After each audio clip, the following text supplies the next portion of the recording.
Alors salut Pierre, tu es là aujourd'hui pour nous présenter Vade.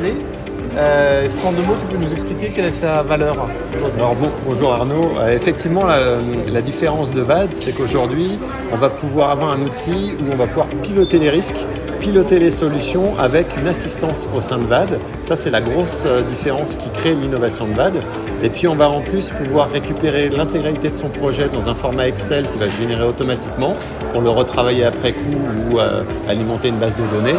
Et on peut également, en troisième innovation, on peut constituer une communauté qui est propre à son entreprise et donc du coup avoir un écosystème pour piloter ses projets au sein de l'outil propre à sa boîte. D'accord.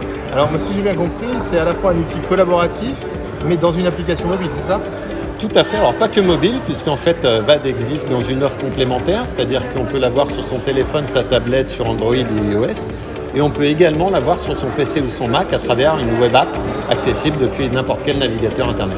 D'accord, donc ça rend en fait l'utilisation totalement à géométrie variable en fonction des usages de chacun. Exactement. Sans aucune contrainte. On a une vraie agilité, on peut partir en mode nomade sur des chantiers, sur des sites pour aller valider des étapes, apprécier des éléments, faire des photos avec géolocalisation, prendre tout type de prise de notes et retrouver tout ça de manière centralisée à son bureau sur son poste de travail.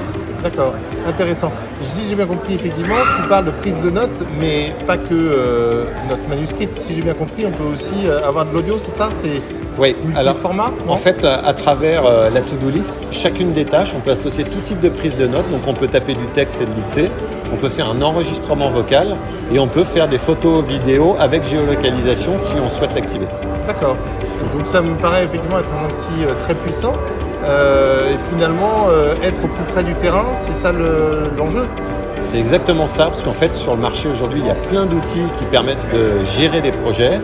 La seule subtilité avec VAD, c'est qu'on n'est plus dans de la gestion, on est vraiment dans du pilotage assisté.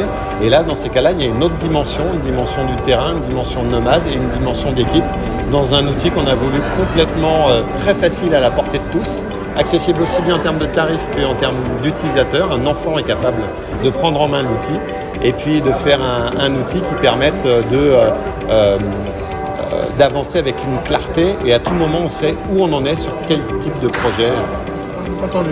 Donc, finalement, c'est une application ou un logiciel qui permet de pilotage de projet au plus près du terrain, c'est ça? Exactement. Une vraie logique de démocratisation. On est dans un esprit de pilotage dit opérationnel. Entendu. Merci beaucoup Pierre pour cette présentation, c'est très clair et au plaisir de se retrouver très vite. Merci beaucoup pour l'invitation, au plaisir.